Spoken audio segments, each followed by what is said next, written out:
Good morning students. Hindi की class में हम हिंदी व्याकरण का पाठ 2 समुच्चयबोधक अव्यय जो है उसको रीड कर रहे थे और उसको हमने डिस्कस भी किया।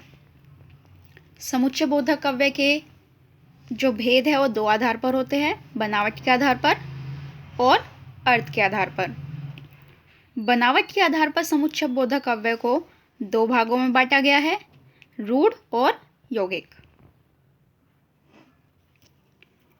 नेक्स्ट था अर्थ के आधार पर समुच्चयबोधक अव्यय के जो भेद है वो कितने हैं, 8, और इनको भी हमने अपनी प्रीवियस क्लास में डिस्कस किया था। आज की क्लास में हम करेंगे अभ्यास, क्वेश्चन आंसर और बुक वर्क। चलिए सबसे पहले क्वेश्चन जो हमारे फिल इन द ब्लैंक्स हैं उनको डिस्कस करते हैं। नंबर 2, निम्नलिखित वाक्यों की पूर्ति उचित समुच्चयबोधक से कीजिए।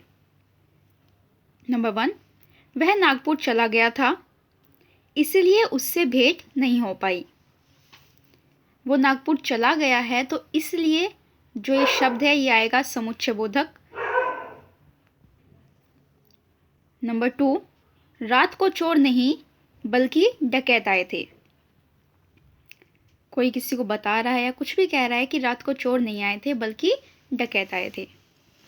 नंबर 3, अर्जुन वीर था अतः उसे मोह हो गया था। यहाँ पर जो है हम अतः लिख सकते हैं या इसलिए भी आ सकता था। अर्जुन वीर था इसलिए उसे मोह हो गया था। नेक्स्ट है, रेखा ने बीए किया और सुनीता ने एमए। अब जो ये वाला वाक्य है ये जो है एक दूसरे को, एक वाक्य ये है और एक वाक्य ये है, दोनों को आपस में जोड़ रहा है, यानी कि संयोजक जो समुच्चयबोधक है वो यहाँ पर आएगा। तो इसमें और, तथा, एवं ये तीनों ही शब्द यूज किए जा सकते हैं। जैसे रेखा ने बीए किया तथा सुनीता ने एमए।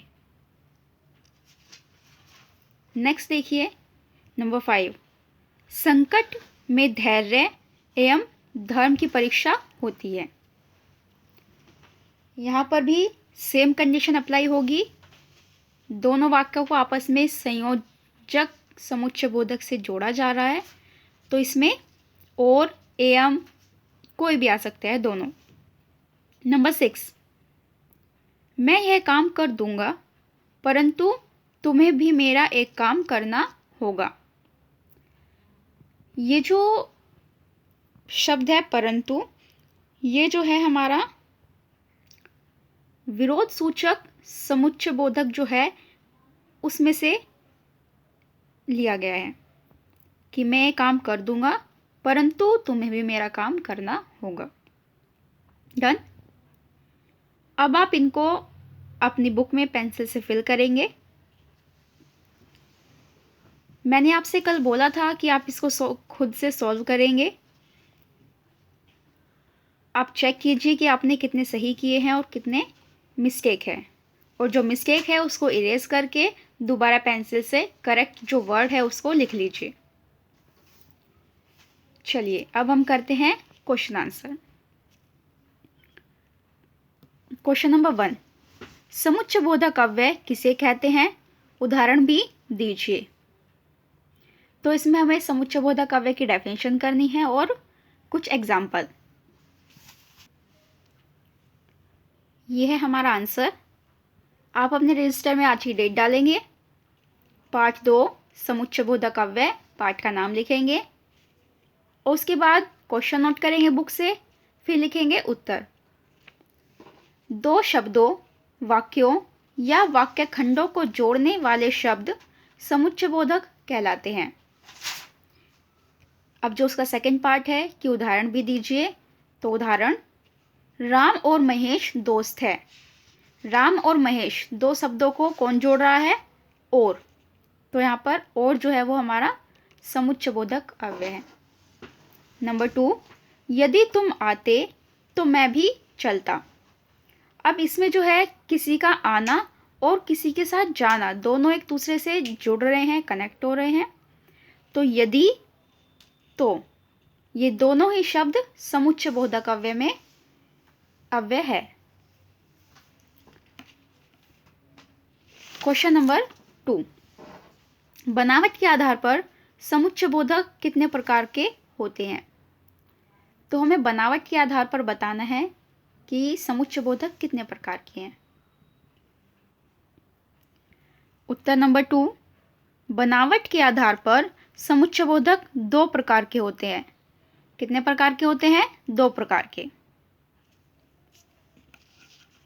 नेक्स्ट है क्वेश्चन नंबर 3, अर्थ के आधार पर समुच्चय बोधक कितने प्रकार के होते हैं? अब इसमें अर्थ के आधार पर बताना है, तो अर्थ के आधार पर कितने प्रकार के हैं? आंसर नंबर 3, अर्थ के आधार पर समुच्चय बोधक 8 प्रकार के होते हैं। डन। ये हमारे क्वेश्चन आंसर हैं। इनको आप वीडियो को पॉज करके या फिर स्क्रीनशॉट लेकर क्वेश्चन आंसर्स को अपने रजिस्टर में नोट करेंगे और उनको लर्न करेंगे। डन।